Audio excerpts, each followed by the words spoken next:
네, 안녕하세요. 강남 하이퍼학원 입시센터장 김영준입니다.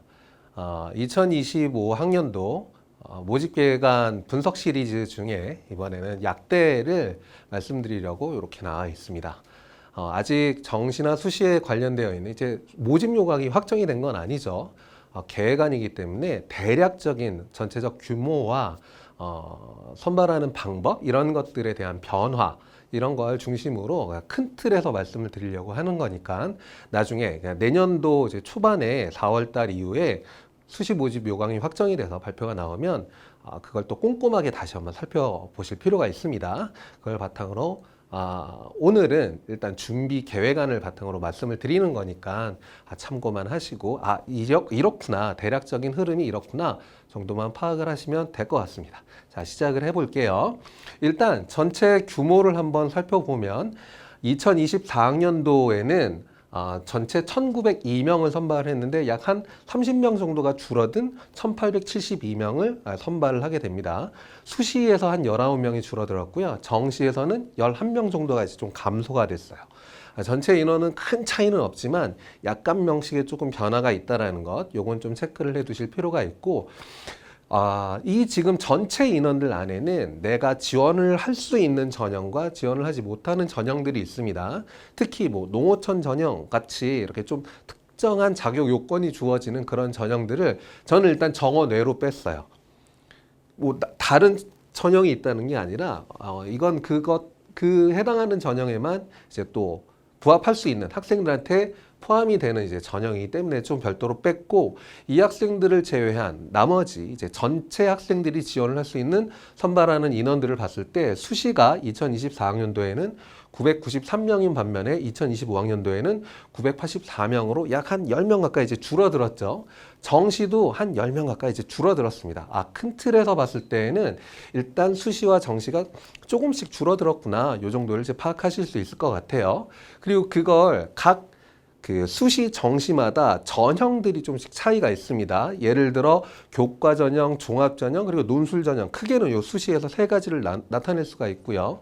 정시에서는 일반적으로 보통 수능 100으로 다 선발을 합니다만 그 안에는 전체 모집 단위가 다 지원을 할 수 있는 일반 전형이 있고, 그리고 각 지역에 해당하는 학생들만 지원을 할 수 있는 지역 인재 전형이 따로 이렇게 또 구분이 되어 있어요. 전체 인원들 안에 제일 많이 선발을 하는 전형은 아무래도 정시의 일반 전형으로 약 한 36% 정도를 선발을 하게 됩니다. 그 다음으로는 종합 전형에서 일반 전형, 그러니까 모든 학생이 지원을 할 수 있는 전형이죠.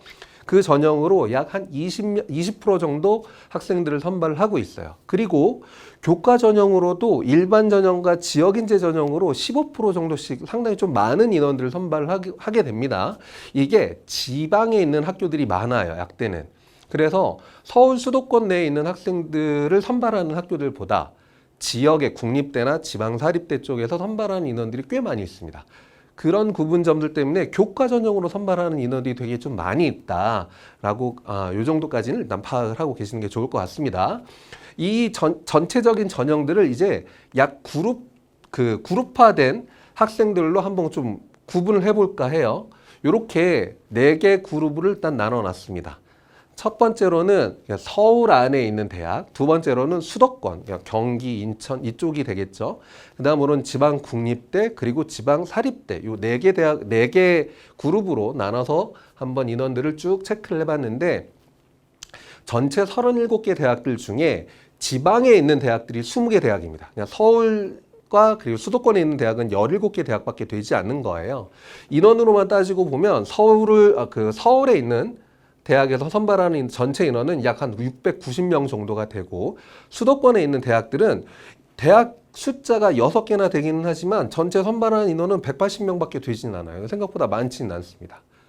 그에 반해 이제 지방에 있는 국립대에서는 전체 11개 대학 안에서 435명을 선발을 하고 있고, 지방에 있는 그 사립대 9개 대학 안에서는 전체 400명 정도를 이제 선발하고 있습니다. 이 중에 보시면 여기에서도 아무래도 지금 체크가 조금 덜 돼 있는 게 있어요. 뭐냐면 수능에서, 자 여기서 보세요 한번. 서울과 수도권에 있는 대학들은 이 모든 전형들 중에 제일 많이 선발하는 인원이 수능에 해당, 그러니까 수능 정시라고 할 수 있죠. 여기에서 선발하는 인원이 50%씩 엄청나게 많이 있습니다. 두 번째로 선발을 많이 하는 전형이 수시의 종합 전형으로 나타나게 돼요. 그런데 지방으로 내려가게 되면 이게 약간 좀 바뀌게 됩니다.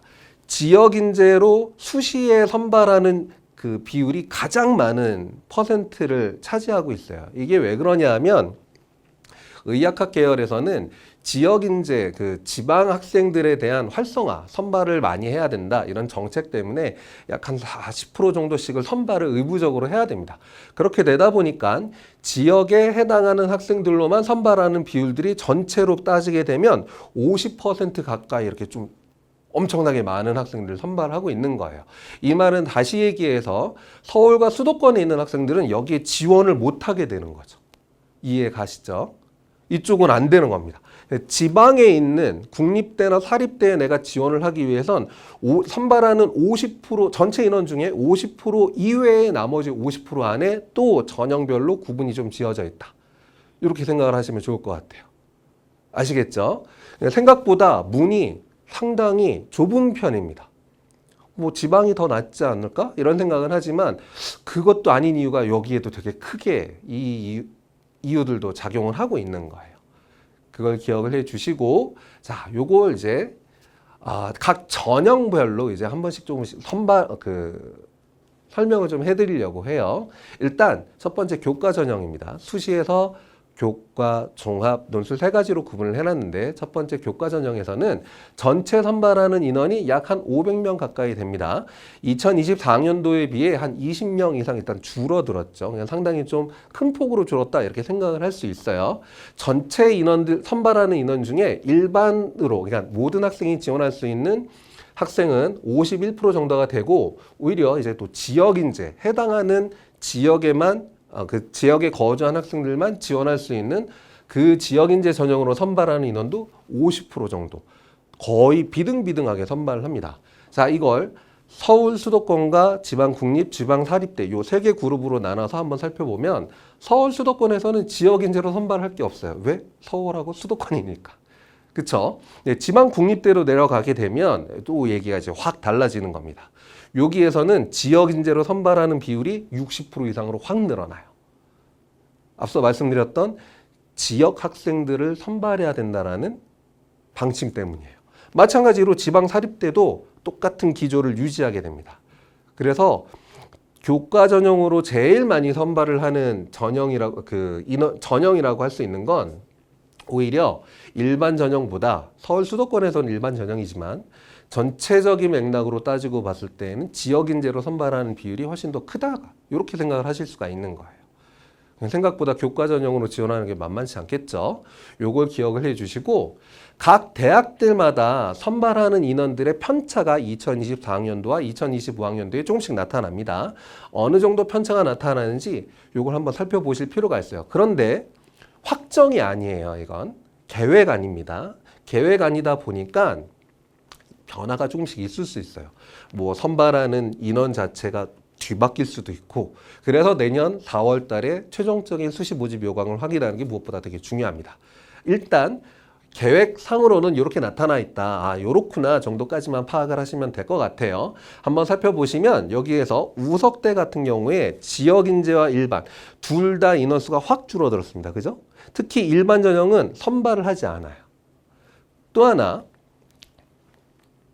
계명대 같은 경우에는 지역 인재와 일반 전형으로 선발하는 인원들은 막 7명, 5명씩 줄어들었는데 새롭게 면접형이라는 전형을 신설을 해놓고 6명을 또 선발을 하게 됐어요.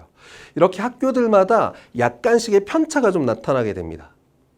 그건 그 학교에서 선발하고자 한 학생들의 기조가 조금씩 바뀌었다 이렇게 생각을 하실 수 있어요.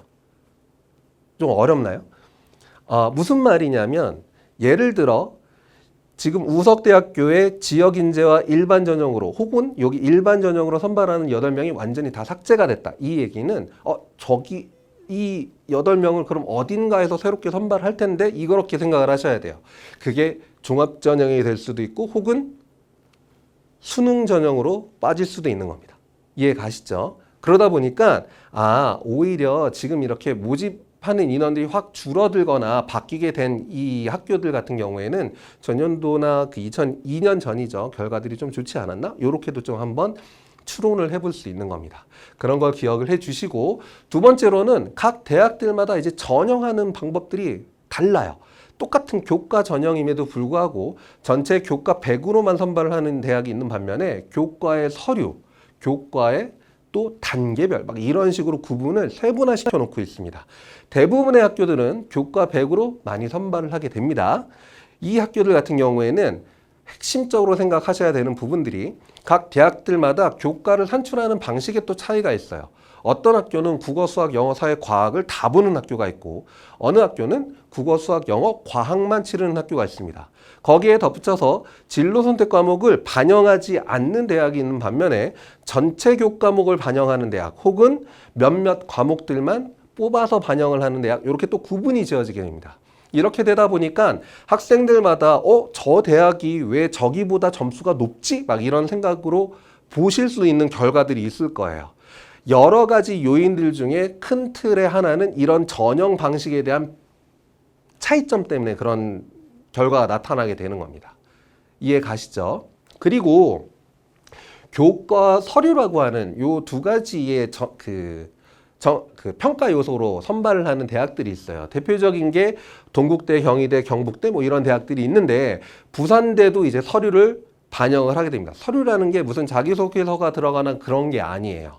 마치 학생부 종합전형처럼 학생부 내에 기재되어 있는 뭐 세특 혹은 전체적인 그 서류 안에선 창의적 체험활동까지 그 안에 기재되어 있는 내용들을 평가를 하겠다는 얘기입니다. 그리고 목포대는 교과와 서류와 면접까지 이렇게 또 구분이 되어 있어요. 이해 가시나요?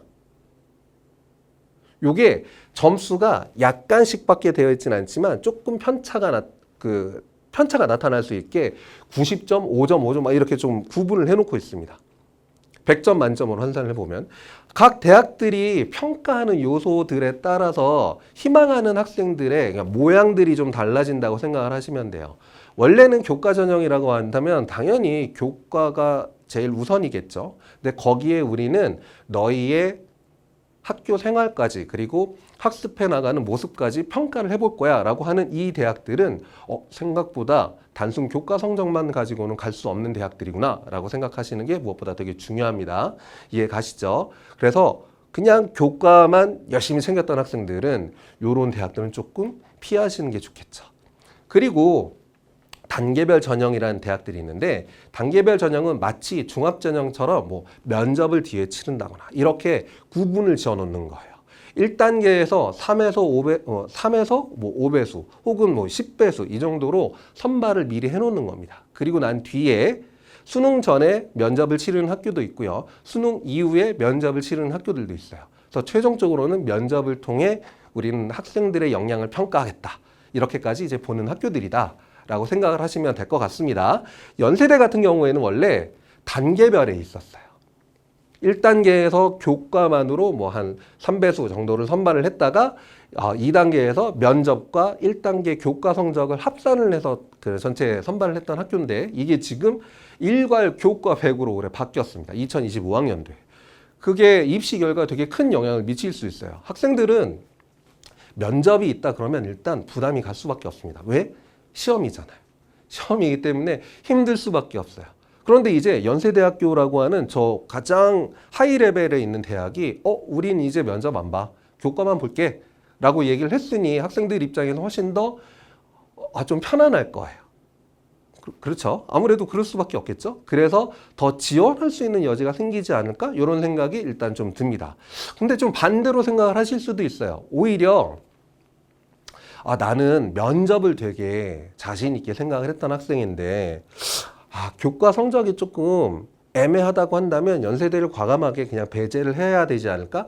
이렇게 생각을 할 수도 있습니다. 이런 편차가 좀 나타날 수 있는데 아직은 모르겠어요. 그게 올해 입시 결과도 나타나 봐야 될 테고 그리고 또 하나는 내년도 학생들, 그러니까 지금 고등학교 2학년 학생들이죠. 이 학생들이 내년에 어떤 생각들을 가지고 지원을 하게 될런지 조금 추이를 봐야 될 필요는 있을 것 같습니다. 아무튼 이렇게 변화된 대학도 있다라는 걸 기억을 하실 필요가 있습니다. 그리고 또 하나 중요한 평가 요소 중에 하나가 수능 최저학력 기준이 있냐 없냐 혹은 얼마나 높냐 낮냐에 따라 입시 결과에 상당히 큰 영향을 미칩니다. 지금 보시면 동국대 같은 경우에는 학교장 추천 전형으로 해서 수능 최저학력 기준이 없어요. 그쵸?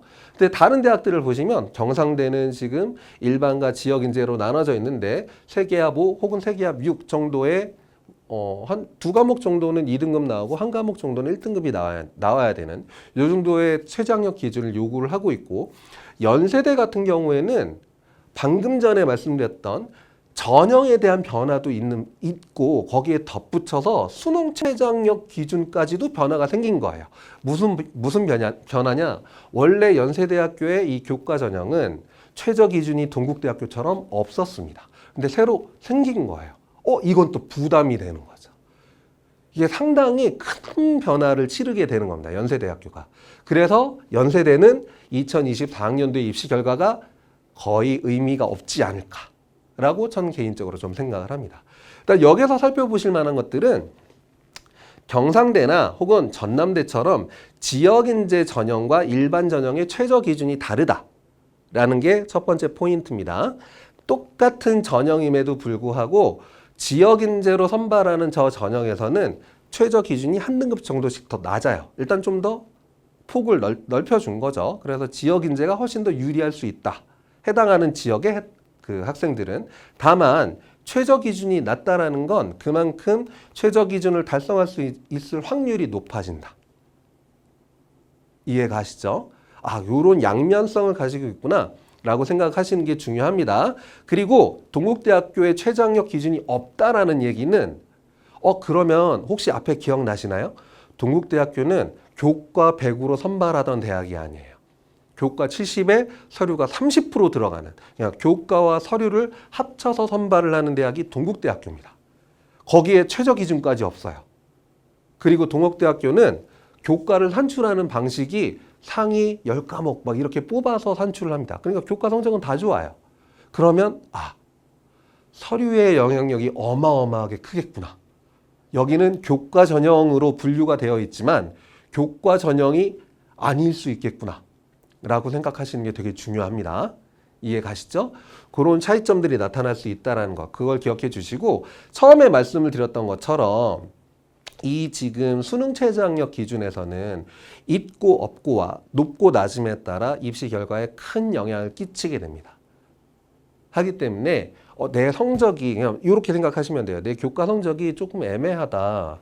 교과 등급이 이게 좀 산출을 해 나가는 게 생각보다 만만치 않을 것 같다. 점수로 만들어 놓으면. 이런 학생들이 있다면 그 학생들은 최저 기준이 높은 대학들 위주로 지원을 하는 게 좀 더 유리하겠죠. 반대로 난 교과 성적이 아주 훌륭해. 그렇다면 뭐 크게 부담 없이. 하지만 서류가 반영하는 대학은 조금 위험 요소가 생길 수 있다라는 거. 그런 걸 꼭 기억을 해 주시기 바랍니다. 그리고 다음으로 이제 종합 전형으로 한번 넘어가 볼까요? 종합 전형으로 선발하는 학교들은 이렇게 쭉 나타나 있습니다. 전체 선발하는 그 인원들 중에 변화가 있는 학교들이 있어요. 예를 들어 계명대 같은 경우에는 지역 인재로 올해 2025학년도에 5명을 새로 선발을 하게 됩니다. 순천대 같은 경우에도 일반 전형으로 1명이지만 새로 신설된 전형으로 이제 선발을 하게 되고, 영남대는 5명, 제주대는 4명 이렇게 좀 선발을 하게 돼요. 다만 영남대는 지역 인재고 제주대는 일반 전형으로 선발을 하게 된다. 요걸 기억을 해 주시고, 보신 것처럼 여기에서 대가대와 덕성여대가 조금 차이점이 있습니다. 뭐냐 하면 일반 전형으로 선발했던 이 인원을 대가대 같은 경우에는 이젠 지역 인재로 선발을 하겠다라고 바꾼 거예요. 2025학년도에. 그래서 2024학년도 대가대가 어느 대학인지는 아시죠? 대구 가톨릭대학교입니다. 이 대가대학교의 일반 전형의 입시 결과는 의미가 없어진다. 그렇게 생각을 하시면 되고, 덕성여대는 덕성인재 1이라고 하는 전형이 있고 2라고 하는 전형이 있었는데 1에서 20명을 선발을 하던 이 인원을 2로 바꾼 겁니다. 왜 바꿨냐? 면접을 치르게 된 겁니다. 이해 가시죠? 저렇게 전형에 좀 차이점들을 나타내게 된 학교들이 있구나. 이런 것들을 기억을 해 주시면 좋을 것 같습니다.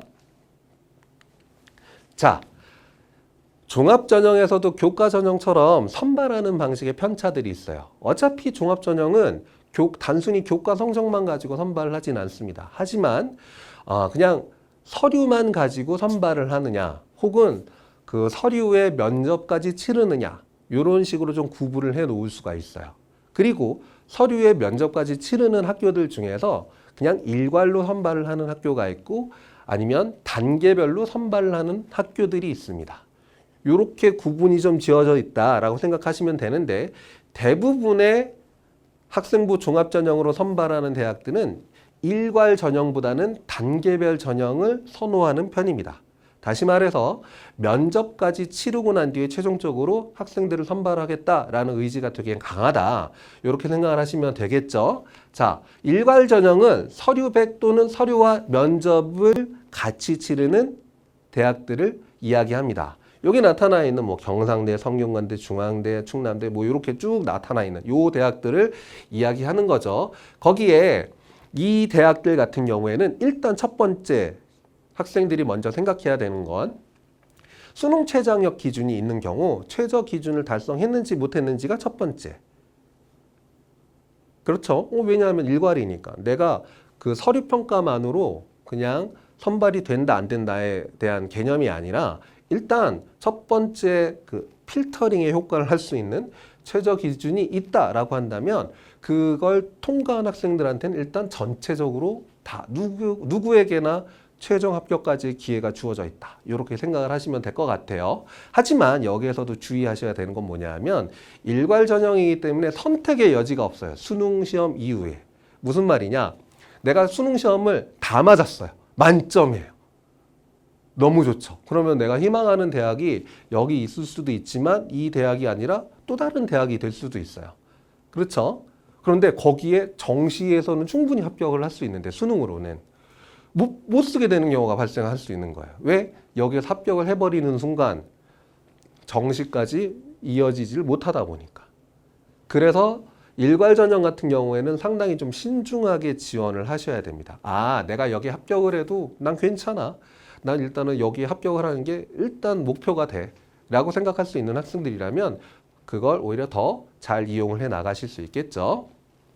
단계별 전형은 앞서 교과 전형에서 잠깐 말씀을 드린 것처럼 1단계로 몇 배수 정도를 선발을 하게 됩니다. 그리고 최종적으로 이 통과를 한 학생들 안에서 면접을 통해 이제 최종적인 선발을 하게 돼요. 이 면접 안에는 제시문 기반 면접과 그 다음에 서류 기반 면접. 서류 기반이라고 한다는 건 학생부 기반. 나의 학생부, 제출되어 있는 학생부 안에서 이제 질문들을 면접관 선생님들이, 교수님들이 이제 쭉 뽑아낸 거예요. 거기에 대한 질문을 통해 이 학생의 학업 능력과 그 다음에 우리 학과에 오고 싶어하는 진정성과 탐구 능력과 그리고 앞으로 얼마나 더 성장해 나갈지의 가능성과 이런 것들을 모두 판단을 하고 최종적인 합불 여부를 결정을 하게 됩니다. 대표적으로 제시문 기반이라고 한다면 서울대, 연세대, 고려대, 숙명여대 뭐 이런 학교들이 될 수 있어요. 그리고 이 안에서 제시문 기반이 아니라 이제 서류 기반의 대표적인 학교라고 한다면 뭐 경희대 같은 학교들이 될 수 있겠죠. 그래서 이 학교들은 내 학생부 서류만 가지고 평가를 하는 게 아니라 그 뒤에 면접에 의해서 훨씬 더 많은 영향을 끼칠 수도 있겠구나라고 생각을 하시면 됩니다. 면접이 어느 정도 영향이 있죠? 라고 이제 질문들을 하시는 학생이나 부모님들이 많이 계신데, 면접 때문에 합격합니다. 면접 때문에 불합격합니다. 라고 단정 지을 수는 없지만, 면접으로 인해 불합격할 수 있었던 학생이 합격이 됐다거나, 혹은 합격이 될 만한 학생이었는데 불합격이 됐다거나 하는 케이스들은 종종 있습니다. 근데 그 비율이 항상 일정하게 있는 것은 아니에요. 그렇기 때문에 영향이 그래도 꽤 있구나 정도까지만 기억을 하시면 좋을 것 같아요. 특히 제시문 기반 면접은 문제풀이이기 때문에 그건 지금 당장 어떤 준비를 하는 건 사실 쉽지 않아요. 하지만 서류 기반 면접 같은 경우에는 내가 만들어 놓은 나의 학생부 내에서 문제를 만들어내는 거고 질문들을 하시는 거기 때문에 내 학생부에서 어떤 탐구 활동을 해 나갔다면 내가 이거를 왜 했는지, 그리고 그 탐구 과정 내에서 내가 배운 게 무엇이고 그걸 더 적용을 해서 좀 더 깊이 이해를 하고자 했던 학습의 목표는 무엇인지까지 꼼꼼하게 체크를 해 나간다면 면접에서 절대 손해보지 않고 그리고 나만의 이야기들을 더 잘 전달할 수 있는 학생이 될 거라 생각을 합니다. 해서 이런 면접은 평상시에 준비를 해야 돼요. 뭐 뒤에 가서 면접에 대한 준비만 별도로 하면 되지 않냐 그러실 수도 있는데 되도록이면 그 학기 중에 학교에서 생활을 해 나가면서 평소에 내가 어떤 마음가짐으로 이런 탐구를 해 나가는지 그런 걸 쭉 기록을 잘 해 나간다면 좋은 결과로 이어질 거라 생각을 합니다. 단계별 전형의 가장 큰 특징 중에 하나는 이렇게 수능 결과에 따라 면접 응시 여부를 결정을 할 수 있다 보니까 나한테 내가 선택을 할 수 있는 기회가 주어지는 거예요. 앞서 일괄 전형에서는 수능 성적이 정말 잘 나왔을 경우에도 내가 선택의 여지가 없다라고 말씀드렸는데 지금 여기 단계별 전형 같은 경우에는 수능 시험을 봤는데 성적이 너무 좋게 잘 나왔어요. 그래서 수시에 내가 지원을 한 대학들보다 훨씬 더 상위 대학들을 갈 수 있는 점수까지 나올 것 같다 한다면 이제 면접을 안 가도 되겠죠.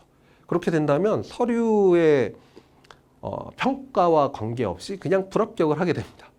그렇게 불합격을 하게 된 학생들은 정시로 쭉 지원을 해 나갈 수 있겠죠. 그런 가장 큰 특징이 있다. 다만 수능 전에 면접들을 치르는 학교들이 있어요.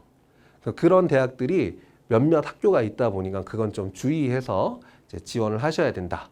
그걸 기억을 해 주시고 덕성여대는 말씀을 드린 것처럼 원래 일괄이었는데 단계별 전형으로 바뀌었습니다. 그리고 또 하나는 중앙대학교의 융합형 전형과 중앙대학교의 탐구형 전형이 있는데 원래 이게 뒤바뀌어 있는 거예요. 무슨 말이냐? 탐구형은 단계별 면접이 없이 원래는 서류만 가지고 평가를 했습니다. 반대로 융합형 같은 경우에는 일괄 전형이 아니라 면접을 통해 단계별로 선발을 하던 전형이에요. 근데 이 두 전형이 2025학년도에 바뀝니다. 해서 이 대학들도 마찬가지로 전년도의 입시 결과 2024학년도 지금 현재죠. 2024학년도의 입시 결과가 사실 크게 의미가 없겠구나라고 생각을 하시고 바라보셔야 되는 대학과 전형들입니다. 그걸 꼭 기억을 해 주시기 바랍니다. 종합전형도 각 대학들마다 수능 최저학력 기준의 유무에 따라 또 입결의 편차가 좀 나타납니다. 그런데 교과전형에 비해 종합전형에서는 수능 최저학력 기준을 적용하지 않는 대학이 생각보다 꽤 많아요. 보시는 것처럼 강원대, 경희대, 덕성여대, 서울대, 지역균형, 숙명여대 이런 학교들은 수능 최저학력 기준을 적용하지 않습니다. 그렇다면 뭐만 가지고 순수하게 서류, 거기에 플러스를 한다면 면접까지. 서류와 면접만 가지고 평가를 하게 된다라고 하니까 오히려 더 까다로운 대학들이다. 이렇게 생각을 하시는 게 좋아요. 반면 수능 최저학력 기준이 3합 4부터 지금 4합 6까지 되게 높은 대학들까지 나타나 있죠. 여기까지 있는 학교들을 살펴보게 된다면 교과와 마찬가지예요. 일단 첫 번째, 수능 최저학력 기준이 높냐 낮냐에 따라 입시 결과에 큰 차이가 나타납니다. 보세요. 이화여대 같은 경우에 수능 최저학력 기준이 4개 합 6이에요. 4개라고 한다면 국어, 수학, 영어, 탐구까지 다 들어가는 겁니다. 어마어마하죠. 4개 영역이 다 들어가요. 그 안에 합 6이니까 1등급이 적어도 2개는 나와야 되고 나머지 2개의 영역도 2등급 이상 나와야 되는 엄청난 고득점을 받아야 돼요. 그렇게 되다 보니 이 최저 기준을 통과할 수 있는 인원 자체가 생각보다 많지가 않습니다. 그래서 오히려 최저 기준이 높은 이런 이화여대라고 한다면 약대에선 거의 최고잖아요. 최고인데도 불구하고 다른 학교들에 비해 입결이 조금 낮게 나타나는 경우들도 왕왕 일어난다.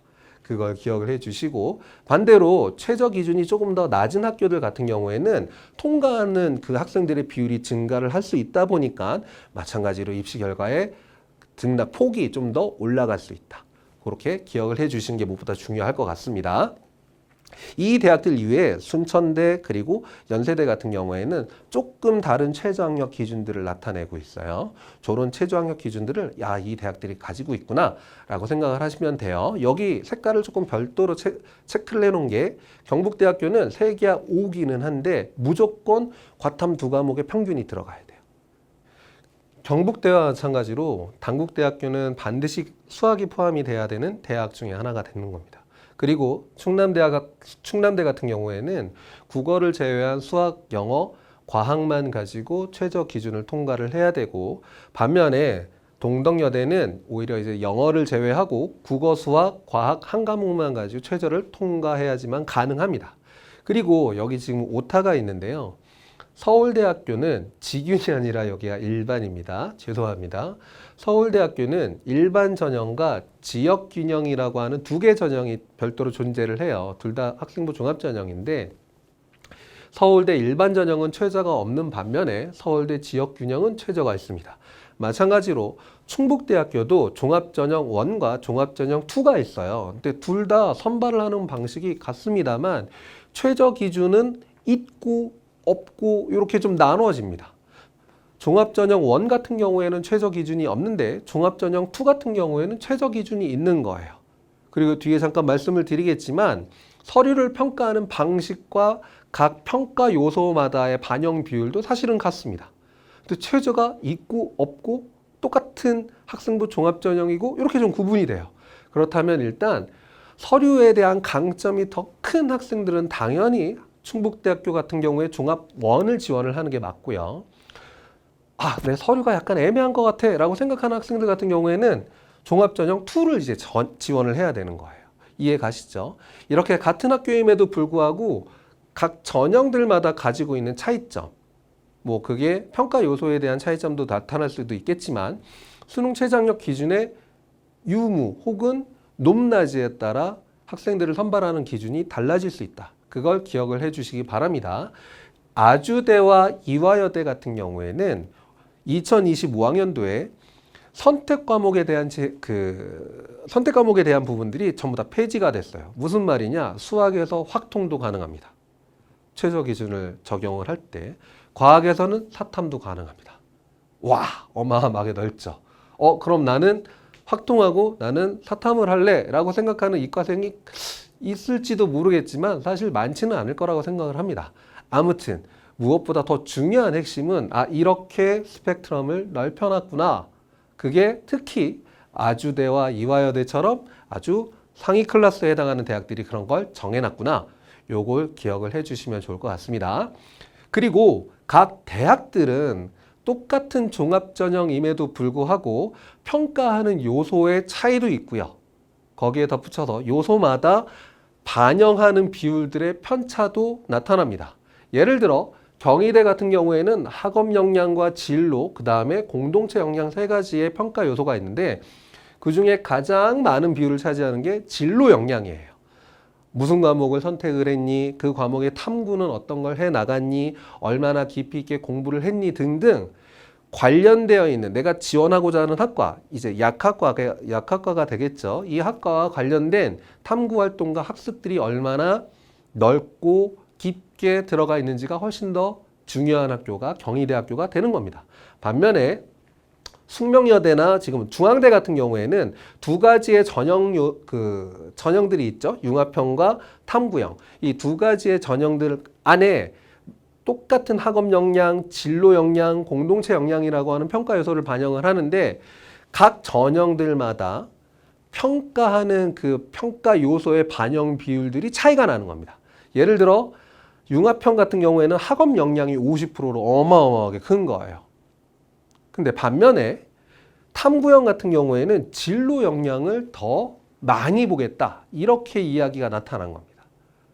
그러면 내가 중앙대학교를 지원을 하겠다라고 했을 때 학업적인 부분이 조금 더 강화되어 있는 학생과 진로 역량적인 부분들이 좀 더 강화되어 있는 학생.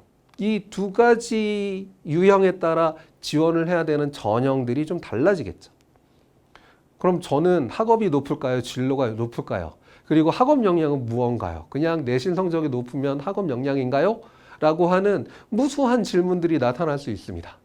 근데 이거는 이 모집 계획안에 대한 이 영상에서는 말씀드리기가 쉽지 않아요. 왜냐하면 너무 광범위하고 너무 긴 얘기가 될 겁니다. 그건 저희 지금 강남 하이퍼학원에서 학생부 종합전형에 관련되어 있는 설명회들을 꾸준히 거의 뭐 매달에 한 번씩 진행을 해 나갑니다.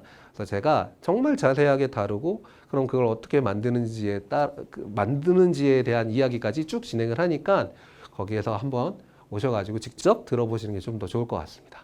자, 이렇게 학생부 종합전형 내에서도 각 대학들 그리고 전형들마다 평가하는 요소들에 따라 그 반영 비율들이 좀 편차가 있다. 이렇게 말씀을 드렸고, 그럼 이 학생부 종합전형에서는 어떤 부분들이 제일 중요하냐? 일단은 첫 번째로 내가 지원하고자 하는 학과, 이제 약학과에 지원하고자 했을 때 관련되어 있는 진로 선택 교과목을 내가 얼마나 많이 수강을 했는가, 그리고 얼마나 깊이 있게 잘 수강을 했는가가 제일 첫 번째입니다. 왜냐하면 이제는 학생부 종합전형에서 평가를 할 수 있는 게 학생부 하나밖에 없어요.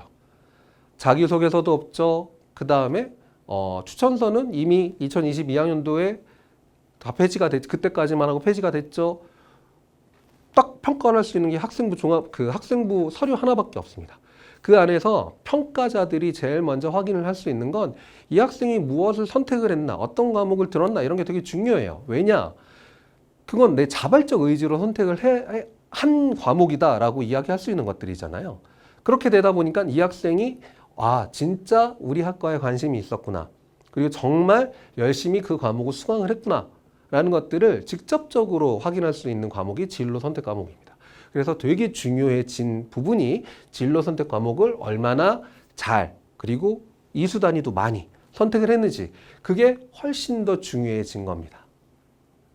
거기에 덧붙여서 앞서 말씀드린 것처럼 각 대학들마다 평가 항목에 따른 유불리가 좀 발생을 하게 되는 거예요. 중앙대학교도 전형 요소에 따라 평가 비율들이 좀 다르고 전형에 따라 유불리가 좀 발생을 할 수 있다고 이야기를 했잖아요. 그와 똑같은 맥락입니다. 나한테 유리한 대학은 어딜까를 한번 꼼꼼히 따져보시는 것도 중요합니다. 그 다음에 요건 첫 번째 이야기와 좀 연관이 되는 건데, 결국 나의 학업적인 역량과 진로적인 역량을 다 나타낼 수 있는 부분들은 단순히 수업을 들었다 요거 하나만 가지고는 평가를 할 수가 없어요. 그러니까 그걸 통해 이 학생이 무언가 조금 더 얻고, 무언가를 더 알고 싶고, 무언가를 더 확장해 나가고자 하는 노력들이 나타나나, 그냥 탐구 태도, 학습 태도, 거기에 의지, 거기에 깊이 있는 심화력, 이 모든 것들은 단순히 특정 과목 하나를 수강을 했냐가 아니라 그것과 연계해서 이어나갈 수 있는 과목들이거나 혹은 다른 과목들과의 같이 유기적인 연계 학습들이 이어져 나갔나, 이게 제일 중요해지는 겁니다. 그걸 통해 이 학생의 확장성에 대한 부분들까지도 확인을 할 수 있다 보니까 얼마나 다른 과목들과 연계 혹은 심화 학습을 해 나갔는지, 그게 되게 중요한 평가 요소 중에 하나다, 이렇게 생각을 하시면 좋을 것 같고, 결국은 이 모든 건 단순히 내가 수업을 들었다로 끝나는 게 아니라, 그리고 시험을 잘 봤다 요렇게 종결되는 게 아니라, 그걸 통해 얼마나 내가 더 다른 부분들과 이어나갈 수 있는지, 그러니까 사고 자체에 대한 전환 혹은 사고의 연계성, 연관성 혹은 인과성, 이런 것들을 다 망라해서 평가를 할 수 있게끔 만들어져 있는가, 이게 무엇보다 되게 중요합니다. 어렵죠? 어려워요. 저도 막 이야기를 하면서 어떻게 설명을 드려야 되지? 막 생각이 듭니다. 그만큼 까다로운 게 학생부 종합전형입니다. 어떤 사람들은 그런 이야기도 해요. 이제는 평가하는 항목도 되게 줄어들었고 평가할 수 있는 요소들도 줄어들었기 때문에 결국 학종도 내신이야, 이렇게 이야기를 하는 분들도 꽤 많이 봤습니다만 절대 그렇지 않습니다. 그럴 거면 차라리 그냥 교과를 많이 뽑으면 되죠. 그리고 교육부에서도 교과 전형으로 많이 뽑으라고 이야기를 해요. 그런데 굳이 뿌득불 종합전형을 고수를 하는 대학들은 왜 종합전형을 고수할까요? 과연 각 대학들이 내신 성적만 가지고 평가를 할까요? 절대 그렇지 않습니다. 그 안에서 학생들한테 보고자 하는 그런 부분들이 있는 거예요. 이해가시죠? 이런 것들은 나중에 좀 더 좋은 시간대, 또 다른 기회 때 자세하게 말씀을 드리도록 하겠습니다. 지금까지 교과 전형과 종합 전형들을 조금 구분져서 설명을 드렸는데, 전체적인 큰 틀이다 보니까 명확하게 각 대학들마다 유불리와 이런 것들을 세세하게 구분짓진 않았어요. 그냥 규모가 요 정도가 되고 흐름이 이렇게 나타난다, 그리고 이건 어떤 의미다, 요 정도까지 말씀을 드린 거니까 이렇게 흘러가고 이렇게 선발들을 하고 있구나 까지만 이해를 하시면 될 것 같아요. 거기에 하나만 덧붙이자면 종합전형 같은 경우에는 일단 내 서류가 무엇보다 제일 중요하겠죠. 하기 때문에 과연 내 서류는 약학과에 잘 지원할 만큼 맞춰져 있고 만들어져 있나 정도까지는 다시 한번 나의 학생부를 보시면서 점검을 해보시길 바라겠습니다. 약대에서는 앞서 잠깐 말씀을 드린 것처럼 교과전형과 종합전형, 요 전형 이외에 또 논술로 선발을 하는 대학들도 있습니다. 모든 대학들 37개 대학 중에 뭐 몇몇 대학들만 논술로 선발을 하게 돼요. 거기에 인원도 이렇게 극소수만 좀 선발을 하고 있습니다. 참 안타깝죠. 이게 내가 학생부 쪽으로 준비가 잘 되어 있지 않은 학생들은 결국 논술밖에 지원을 할 수가 없는데 이렇게 선발하는 학교도 적고 선발하는 인원도 막 4명, 5명, 8명 요 정도가 대부분이다 보니까 많지 않아요. 그래서 조금 막 힘들다 이렇게 생각을 하실 수도 있는데 그럼에도 불구하고 이 안에서도 주의하셔야 될 부분이 있고 또 하나는 반드시 체크하고 확인해 보셔야 될 부분들이 있습니다. 그걸 좀 말씀을 드릴게요. 일단 이 대학들이 전형하는, 선발하는 방법에서도 조금 차이가 있습니다. 논술 100으로 선발을 하는 대학이 있는 반면에 논술의 교과 성적 거기에 출결까지 들어가는 학생들도, 학교들도 있어요. 출결은 뭐 출석이 미인정되는 뭐 결석이 있다. 그러면 이제 감점이 되는 그런 상황이 되는 거고요. 그다음 교과 성적 같은 경우에는 이제 좀 정량적으로 판단을 합니다.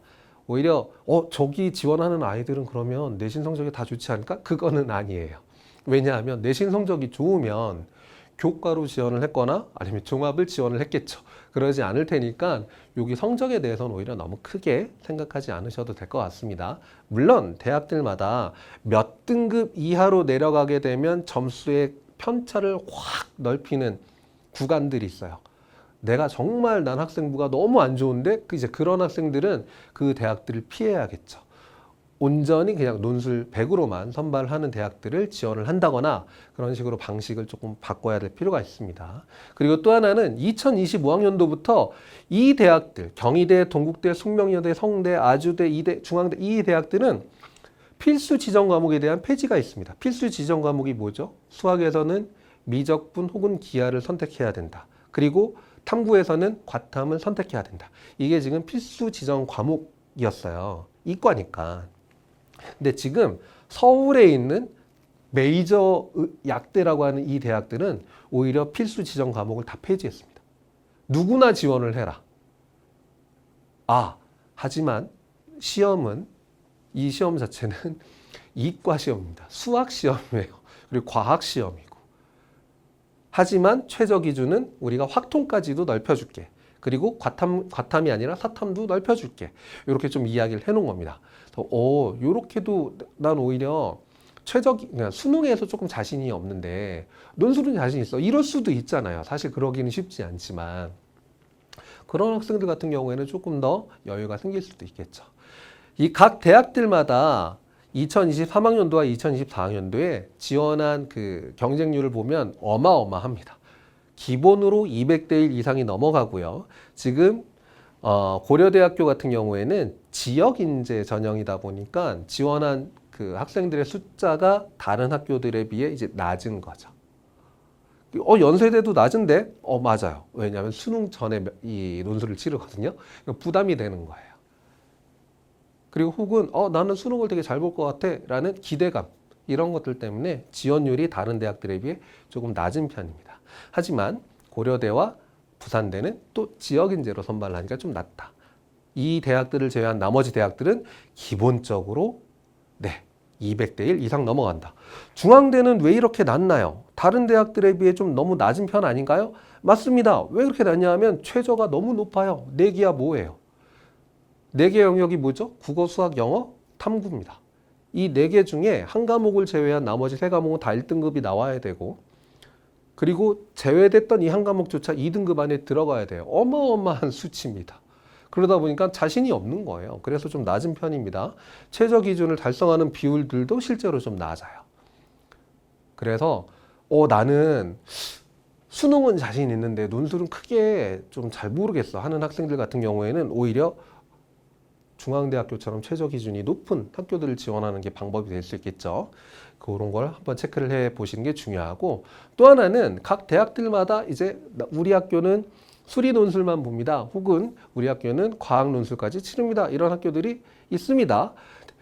예전에는 연세대학교나 성균관대학교나 이 중앙대학교나 이 대학들이 전부 다 과학 논술을 치렀는데, 이제 2025학년도에는 경희대를 제외한 모든 대학들이 전부 다 수학 논술만 치릅니다.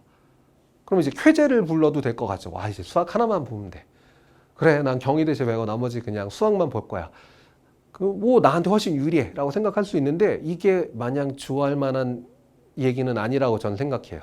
왜 그러냐면 모든 학생들한테 이제 똑같이 수학만 치르면 된다라는 전제 조건이 주어지는 거잖아요. 그쵸? 그렇게 되다 보니까 수학 하나에서 오히려 변별을 다 해야 되는 상황이기 때문에 생각보다 더 어려워질 수 있다라고 저는 생각합니다. 이해 가시죠?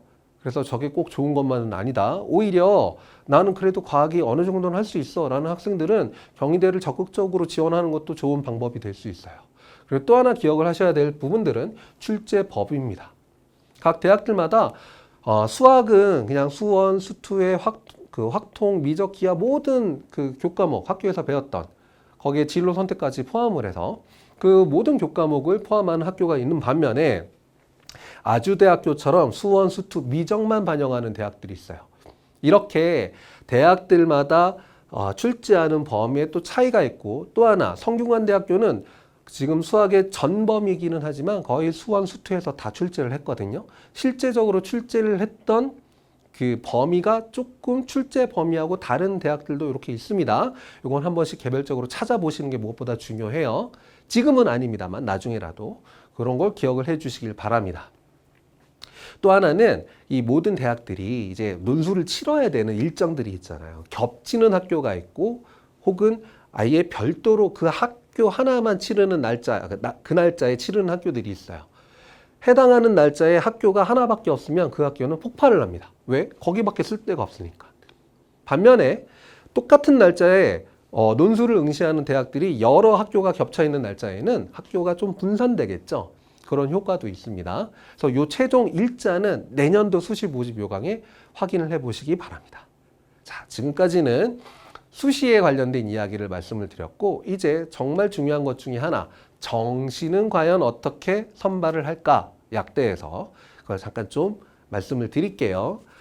구분을 좀 해봤습니다. 정시에서 혹시 수능 성적표를 보신 적 있나요? 수능 성적표에 보시면 지금 학력평가를 치르잖아요. 모의고사에서. 거기에는 내가 받은 원점수, 그 원점수에 따른 표준점수와 백분위, 거기에 등급까지, 그 다음에 그 표준점수의 합계, 백분위의 평균, 이런 것들이 다 나오죠. 구체적으로. 근데 실제 수능 성적표를 받아보시면 되게 단촐합니다. 내가 받은 원점수는 없고요. 표준점수와 백분위, 등급 요 세 가지만 딱 나타납니다. 그 중에 정시에서는 등급은 이제 반영을 하지 않아요. 오로지 반영을 하게 되는 건 표준점수와 백분위 요 두 가지만을 반영을 하게 되는데, 표준점수와 백분위 요 중에서도 특히 탐구 영역 같은 경우에는 단순히 표준점수만을 반영하는 대학이 있는 반면에, 아니면 그 탐구에 나타나 있는 백분위를 학교들마다 지정해 놓은 변환 표준점수를 반영하는 대학들이 있어요. 그리고 또 하나는 어떤 학교들은 단순 그 변환 표준 점수를 쓰는 게 아니라 국어 수학은 표준 점수를 쓰는데 탐구는 백분위를 반영하는 이런 단국대 같은 경우들도 있습니다. 그리고 백분위만 반영하는 대학들도 있어요. 근데 왜 이렇게 구분을 해놨냐? 각 대학들은 가장 좋은 성적을 가진 학생들이 우리 학교에 왔으면 좋겠다 이런 생각을 다 합니다.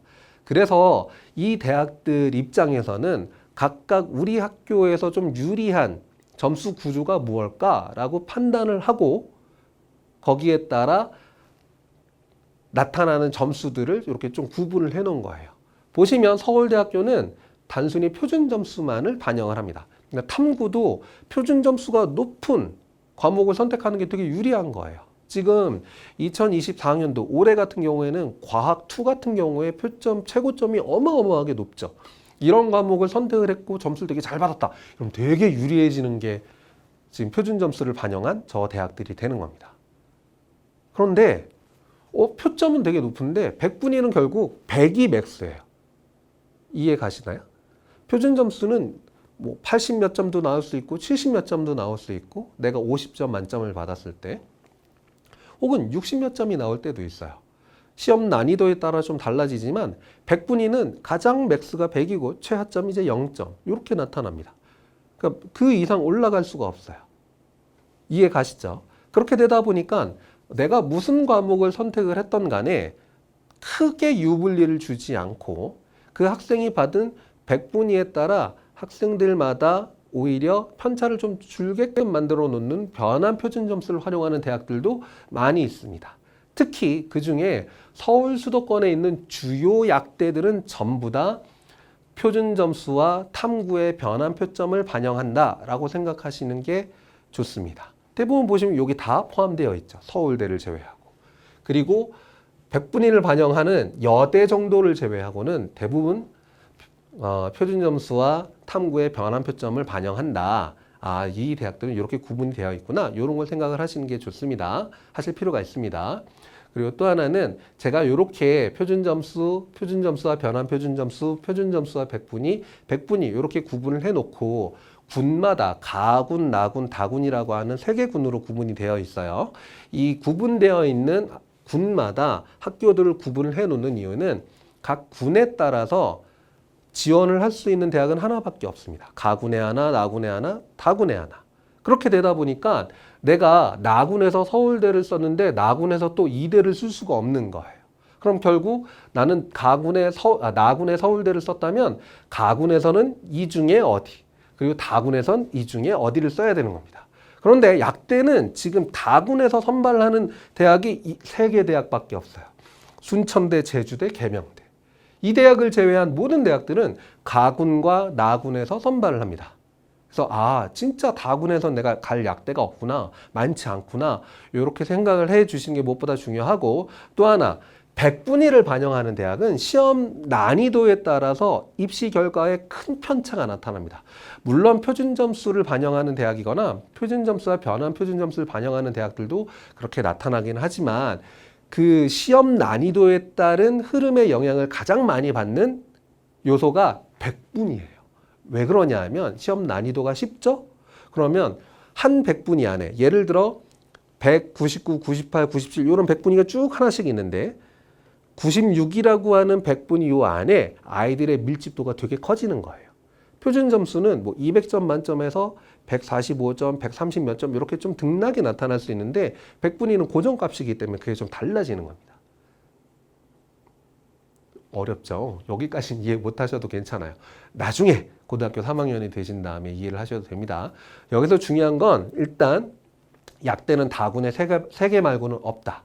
그리고 서울 수도권에 있는 주요 약대들은 변환 표점과 국어 수학의 표준 점수를 반영하는 대학들이 대부분이다. 여기까지만 기억을 하시면 돼요. 하나 변환점이 있다면 충남대와 충북대학교가 각각 군을 체인지했습니다. 원래 충북대학교는 가군에 있었고 충남대가 오히려 나군에 있었는데 이게 지금 충남대가 가군으로 가고 충북대가 나군으로 왔어요. 두 대학 다 똑같이 표준 점수를 반영을 하고 똑같이 충청권에 있는 대학이다. 이 정도만 생각을 하시면 될 것 같습니다. 그리고 각 대학들마다 이제 선발하는 인원들에 대한 변화가 조금씩은 있어요. 근데 아주 크지는 않습니다. 다만 이것도 명확하지 않아요. 왜 그러냐? 2024학년도 같은 경우에도 결국은 2024학년도 올해죠. 수시에서 선발하지 못한 인원들을 정시로 2월을 하게 됩니다. 그래서 정시로 2월된 인원까지 합쳐봐야 아는 거고, 그거는 2025학년도 내년도 마찬가지예요. 계획안은 이렇게 나와 있지만 실제 선발하게 되는 인원들의 편차가 좀 나타납니다. 대부분은 증가하게 돼요. 이것보다. 일단 두 대학, 이 두 개 연도 다 2024학년도와 2025학년도 이 두 개 학년도 전부 다 계획안 기준으로 지금 만들어져 있는 거기 때문에 참고만 하시고 어느 정도의 범위 차이, 뭐 선발하는 큰 규모 차이가 있나? 요 정도만 좀 보시면 될 것 같아요. 각 군들마다 보시면 일반 전형과 지역 인재 전형으로 선발하는 인원들을 조금 구분을 해놨는데 아주 큰 편차가 나타나진 않습니다. 일반 전형, 그러니까 모든 학생이 지원할 수 있는 전형에서는 전체 608명을 선발을 하게 되고요. 그건 2024년도에 비해 약 한 6명 정도가 적은 선발 인원입니다. 그 인원은 대부분 가군에서 나타나게 되는 거고 나군은 똑같이 있습니다. 그리고 지역인재 전형은 다군에서 선발하는 대학이 없어요. 가군과 나군만 있는데 가군은 선발하는 인원이 똑같은 반면에 나군은 2024년도에 비해 5명 정도가 줄었다. 이렇게 기억을 하시면 될 것 같습니다. 전체 모집 단위 정도만 이해를 하시면 될 것 같아요. 그리고 하나 여기서 더 체크를 하실 부분들은 대학들마다 선발하는 인원들의 편차가 좀 크게 나타납니다. 예를 들어 지금 동국대학 같은 경우에는 10명, 12명 요 정도를 선발하는 반면에 중앙대 같은 경우에는 지금 안 보이실 수 있는데 50명, 49명 이렇게 선발을 해요. 일단 약대에서 중앙대학교의 위상은 가장 메이저 중에 하나입니다. 그만큼 높은 대학인데도 불구하고 정시에서 선발을 하는 인원이 50명이나 되다 보니까 조금 학생들의 점수 간극이 되게 큰 편이에요. 하지만 동국대학교나 혹은 동국대학교가 아니라 여기에 보시면 원광대든 다른 대학들 같은 경우에 지금 경북대학교도 5명밖에 선발을 안 하잖아요. 저렇게 모집 단위가 적은 대학들 같은 경우에는 결과가 등락이 되게 좀 심한 것도 있고 또 하나는 상당히 촘촘하게 나타날 때도 있습니다. 아예 벌어지거나 그러니까 입시 결과를 예측하기가 너무 힘든 대학들이에요. 그래서 선발하는 인원들이 적은 대학들은 작은 대학들은 쉽게 예측하기가 어려운 만큼 지원하는 것도 낮은 대학이라고 하는 낮은 대학임에도 불구하고 쉽지 않겠구나. 요 정도까지만 기억을 하시면 될 것 같습니다. 자, 다음으로 넘어가서 이젠 대학들마다 선발하는 이 방식에 대한 차이가 있어요. 무슨 말이냐면 국어, 수학, 영어, 탐구가 있죠. 시험을 보고 난 뒤에 각 그 영역들마다 반영하는 비율들의 편차가 있습니다. 일단 성균관대학교는 수학이 되게 높아요. 반면 중앙대학교는 국어가 조금 높은 편입니다. 물론 수학도 높지만 다른 대학들에 비해 국어가 높아요. 그리고 목포대학교는 가로쳐 있죠. 이게 뭐냐? 수학과 탐구는 40%, 30%를 그대로 반영하는데 국어와 영어 중에 잘한 한 과목만 반영을 한다. 이렇게 되어 있는 거예요. 이해 가시나요? 목포대는 국어, 수학, 영어, 탐구 중에 국어, 영어 중에 하나만 들어간다. 아시겠죠? 둘 중에 하나를 망한 학생들은 목포대가 희망이 되는 겁니다. 이해 가시죠? 그래서 그럼 나는 한 과목을 망치면은 저기를 써야지 생각하실 수도 있는데 그런 학생들이 쓸 수 있는 대학이 여기밖에 없어요. 그래서 목포대가 어마어마하게 점수가 높습니다. 저기가 입시 결과를 한번 보시면 그럴 거예요. 목포대가 왜 이렇게 높지? 아무리 여기가 국립대라 지금 왜 이렇게 높을까? 네. 저런 이유 때문입니다. 그런 차이가 있고 일단 2024학년도와 2025학년도의 가장 큰 차이점. 앞서 수시에서도 계속 말씀을 드린 것처럼 이전 지정 과목에 대한 부분들이 폐지가 된 학교가 이렇게 있습니다. 잠깐 다시 앞에 보시면 여기에 보시면은 성대, 중대, 경희대, 숙대, 아주대, 이대 전부 다 탐구가 사탐도 되고 과탐도 돼요. 근데 2024학년도에는 과탐만 가능했던 대학들이에요. 이게 2025학년도에 이렇게 바뀌는 겁니다. 이런 차이가 있고 또 하나 이 대학들은 그래서 각 대학들마다 선택 과목에 대한 가산점을 부여를 대신합니다. 가산점 부여를 아주대 같은 경우에는 미적과 기하를 선택을 하면 3%, 과탐을 선택을 하면 3% 이렇게 주는데 이화여대는 과탐 선택 시에만 6%를 줘요. 그러면 반면 연세대학교는 과탐 선택 시에 3%밖에 가산점이 없습니다. 하지만 얘를 문과 학생들이 만약 사탐을 치르고 확통을 치른 다음에 약대를 가야지. 올해는 이게 좀 넓혀졌으니까 난 약대를 써야지 라고 생각을 할 수 있는데 이 3%, 4%가 상당히 큰 편차를 나타내게 됩니다. 실질적으로 여기 약대를 갈 수 있는 문과 학생들은 거의 문과에서 서울대 이상, 서울대 제일 높은 학과를 쓸 수 있는 학생 정도가 되어야 한번 써볼 수 있지 않을까라고 생각이 들어요. 뭐 한번 계산을 간단하게 해봤는데 얼추 그 정도 성적이 나왔거든요. 그럼 과연 문과 학생이 난 서울대를 제외하고 여기를 쓸래라고 생각을 할까? 그건 모르겠습니다. 아무튼 이런 차이점이 있다라는 거, 그걸 기억을 해주시고, 성균관대학교는 또 내년도에 약간 좀 바뀌는 게 있어요. 뭐냐 하면 모든 대학은 각각의 반영 비율이 저렇게 일정하게 다 정해져 있는데, 성균관대학교는 내년에 두 가지 유형으로 계산을 합니다. A 유형과 B 유형으로 나눠서 계산을 하게 되는데, A 유형은 탐구에 대한 비율을 30%로 높게 평가를 하고 점수를 산출을 합니다. 그리고 B 유형으로는 국어를 30% 반영하는 값으로 계산을 하고 점수를 산출을 해요. 그래서 A 유형과 B 유형 두 가지로 산출된 점수 중에 높은 점수를 반영을 하는 게 성균관대학교입니다. 이거는 내가 이걸로 넣어야지, 이걸로 A형으로 넣어야지, B형으로 넣어야지 이렇게 계산을 하는 게 아니라 학교에서 그냥 자동으로 계산을 해줘요. 그 중에 그리고 높은 값을 적용을 해주는 겁니다. 그러니까 모든 학생들 중에 나는 사실 국어를 되게 잘했는데 이번에는 국어를 못하고 탐구를 잘했어, 이런 학생이 있고, 반대인 학생들도 나올 수 있잖아요. 그 학생들 모두한테 기회를 주겠다라고 한 게 성균관대학교예요. 머리 되게 잘 썼죠. 그러다 보니까 더 몰릴 수도 있어요.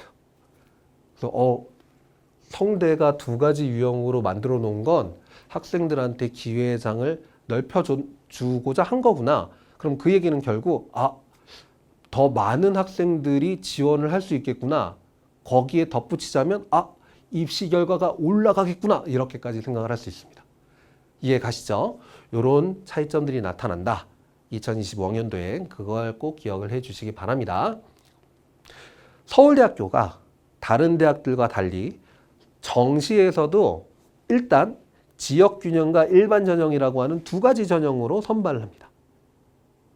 성균관대학교는 두 가지 유형으로 점수를 산출을 했다면 서울대학교는 두 가지 전형으로 선발을 해요. 이 두 가지 전형의 차이점은 교과에 대한 평가가 몇 % 들어가냐, 그리고 또 하나는 일괄 전형이냐 혹은 뭐 이런 식으로 단계냐, 이렇게 나타나게 되는 겁니다. 그래서 교과가 40% 들어가게 되고, 그러니까 교과가 20% 들어가게 되는 지역 균형과 일반 전형, 수시처럼 이렇게 좀 구분이 돼요. 그런데 중요한 건 이 교과 평가가 단순히 내신 등급만을 나타내는 게 아닙니다. 약식으로 된 종합 전형의 평가 방식이라고 생각하시면 돼요. 그래서 단순히 내가 1등급이야 그래서 제일 좋은 점수를 받고, 2등급이야 그래서 좀 낮은 점수를 받고, 그게 아니라 교과 등급과 세특에 나와 있는 내용과 선택 과목과 이런 걸 종합적으로 평가를 하다 보니까 단순 교과 성적만 가지고 평가를 하지 않는다 해서 생각보다 되게 좀 까다로울 수 있다. 실제로 내 수능 성적에 비해 수능 성적으로는 합격 라인인데 거의 끝에 붙어 있기는 했지만, 오히려 교과에 대한 이 학생부에 대한 이런 부분들 때문에 떨어졌어요. 이런 이야기들이 있습니다. 이런 사례들이 좀 있습니다. 그 부분들을 잘 체크를 해 주실 필요가 있고, 그래서 3학년까지 난 정시파야 이런 학생들이 있잖아요. 난 서울대인데 정시파야가 이제는 안 맞는 겁니다. 마지막까지 학생부에 대한 관리를 좀 하셔야 돼요. 그런 걸 꼭 기억을 해 주시기 바랍니다. 그리고 대부분의 학생들이 이제 정시에서 보면 점수의 구분이 되게 명확한 국어, 수학, 탐구에만 좀 많이 집중하는 경우가 있어요. 그런데 영어는 등급만 나오잖아요. 1등급, 2등급, 3등급. 그렇게 되다 보니까 영어야 절대평가인데 그게 크게 반영되지도 않고 괜찮지 않아? 뭐 이렇게 등한시하는 경우가 있는데 실제로는 그렇지 않습니다. 여기 보시는 이 대학들을 보세요. 경희대학교가 1등급은 200점, 2등급 196점, 3등급이 되는 순간 188점으로 12점이 확 떨어져 버립니다. 지금 단국대학교는 1등급에서 3등급이 되는 순간 30점이 벌어져요. 그리고 대구가톨릭대학교도 40점이 벌어집니다. 어마어마한 점수 편차가 나타나요. 이 대학만 그러냐? 아닙니다. 다른 대학들도 마찬가지예요. 적게는 4점, 많게는 10점 이상 쭉 벌어집니다. 더더군다나 이 대학들은 각 대학들 그 평가 요소 안에 단순히 가감점, 그러니까 가산점 혹은 감점으로만 반영하는 대학도 있지만 연세대학교처럼 반영 비율로 들어가는 학교들이 있어요. 무슨 말이냐면 반영 비율이 들어간다면 1등급하고 2등급 사이에 5점만 차이가 나는 거잖아요. 그런데 여기가 지금 뭐 11%가 반영이 됩니다. 그러면 반영 비율을 여기다 곱하다 보니까 5점이 아니라 5.5점이 감점이 되는 거예요. 그러니까 더 커지는 거죠. 이해 가시죠? 생각보다도 점수 편차가 되게 큽니다. 생각해 보세요. 5점 혹은 지금 다른 학교들처럼 뭐 이렇게 나타났을 때 6점이라고 한다면 일반 국어나 수학에서 3점짜리, 4점짜리를 한 개 이상 무조건 더 맞춰야 돼요. 그게 얼마나 힘든 건지 아시죠? 이게 영어 1등급과 2등급에 대한 점수 편차입니다. 소홀히 할 수 있을까요? 절대 그러면 안 됩니다. 다른 대학들도 마찬가지입니다. 오히려 영어에 대한 점수 편차가 적은 대학은 이제 서울대 같은 학교들. 서울대를 난 가겠다. 그러면 영어가 좀 못해도 괜찮아요. 하지만 다른 대학들은 안 된다는 거. 그걸 꼭 기억을 해 주시기 바랍니다. 그래서 내가 목표로 하는 대학은 과연 얼마나 점수 편차가 나타나나 이런 것들도 체크를 좀 해두시는 게 오히려 학습에 대한 동기 차원에서도 나쁘지 않을 거라고 생각을 합니다. 네, 지금까지 수시에서 교과, 종합, 논술 그리고 정시, 수능 전형까지 쭉 한번 훑어봤어요. 37개 대학을 압축을 해서 막 하려고 했는데 그럼에도 불구하고 대학이 좀 많고 그 전형에 해당하는 인원들이 꽤 있다 보니까 시간이 좀 길어졌습니다. 근데 사실은 이거보다 훨씬 더 길어요. 그래서 내년도에 수시 모집 요강이 확정이 돼서 나오게 되면 각 대학별로 쪼개서 살펴봐야 됩니다. 꼼꼼하게. 자, 그때까지 일단은 내가 목표로 하는 대학에서 이 안에 있는 대학들 중에 목표로 하는 대학들이 교과 전형으로 얼마나 뽑고 종합 전형은 몇 명이나 선발을 하고 그리고 종합 전형은 반영하는 평가 요소가 무엇이 있고 최저 기준은 어떻게 다르고 혹은 논술 전형이 있는지 없는지 그리고 정시까지 이어졌을 때 각 영역마다 어떤 반영 비율로 나는 수학하고 탐구만 잘해도 유리한 대학인지 아니면 국어와 수학과 영어와 탐구의 비율들이 다 거의 골고루 나타나는 대학들인지 이런 구분들을 미리 좀 확인을 해 보시고 학습의 방향과 뭐 지향해야 되는 그 부분들을 어떻게 구분지어야 될지 좀 이해하시는 시간이 됐으면 좋겠습니다. 네. 지금 오늘 밖에 비가 와요. 비가 오는데 날씨는 우중충하지만 여러분들의 앞으로 이런 기본적인 것들을 바탕으로 내가 열심히 해 나간다면 창창한 꽃길과 함께 결과까지 이어지실 수 있을 거라 생각을 합니다. 저는 또 다음 시간에 다음 기회에 더 좋은 시간으로 찾아뵙도록 하겠습니다. 네, 감사합니다.